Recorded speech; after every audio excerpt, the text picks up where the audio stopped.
Oke semua, jadi ini video part 2 dari yang sebelumnya. Kalau sebelumnya kita ngebahas yang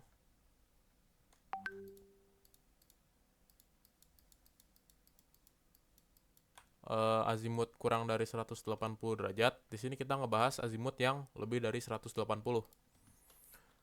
Nah, kita masih pakai konsep yang sama, cara yang sama, pakai kompas tadi, kita gambar titik nih di sini nih. Titik pertama, titik kita berdiri, dan titik target di sini. Misal 315 azimutnya.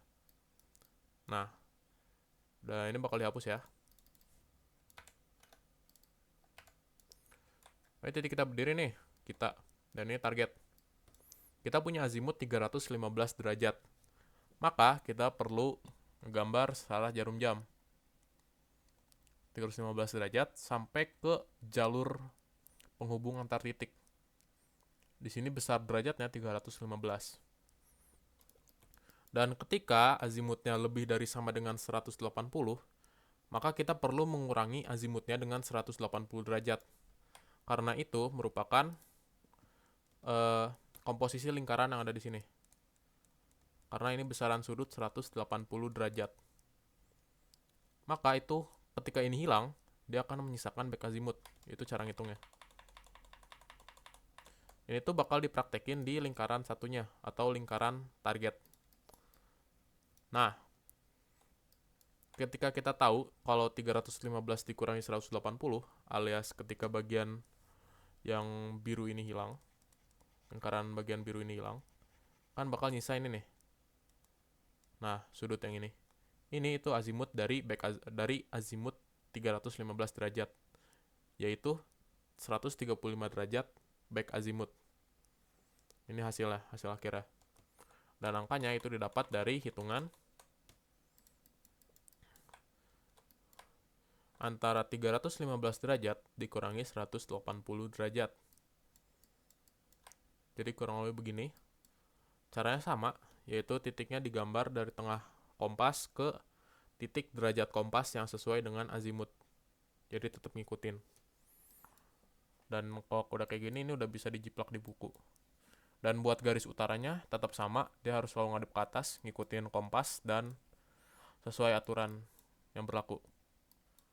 Extension line juga sama, yang penting dia sejajar sama garis penghubung, dan jangan lupa kasih penanda yang mana kita berdiri, yang mana targetnya.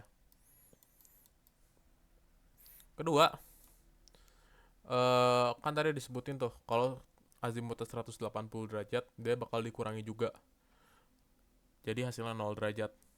Nah, ini ilustrasinya. Kenapa ilustrasinya gini? Karena dia nabrak sebenarnya.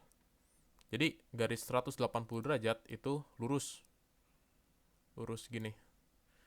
Maka ketika ada garis lurus gini, dan kita juga harus diminta menggambar garis lurus buat titik utaranya, ya hasilnya bakal sama nabrak kayak gini. Nah, begitu. Terus setelah kayak gini kan kita diminta buat menggambar azimutnya tadi di 180. Jadi dari sini ke sini 180,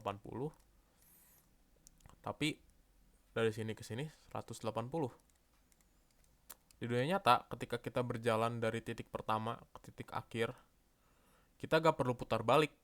Kita gak perlu cari jalan lain buat muter, tapi kita tinggal balik badan buat jalan lagi ke jalan yang sama, buat putar balik. Makanya kita gak perlu perpindahan beberapa derajat kayak contoh-contoh soal sebelumnya, tapi justru kita cuma perlu balik badan dan jalan lurus aja. Makanya ininya 0, hasilnya 0. Begitu. Jadi itu video buat kali ini, dan next video itu bakal ngebahas yang trigonometri sama perhitungan kalau kita nyari tinggi suatu objek. Dah.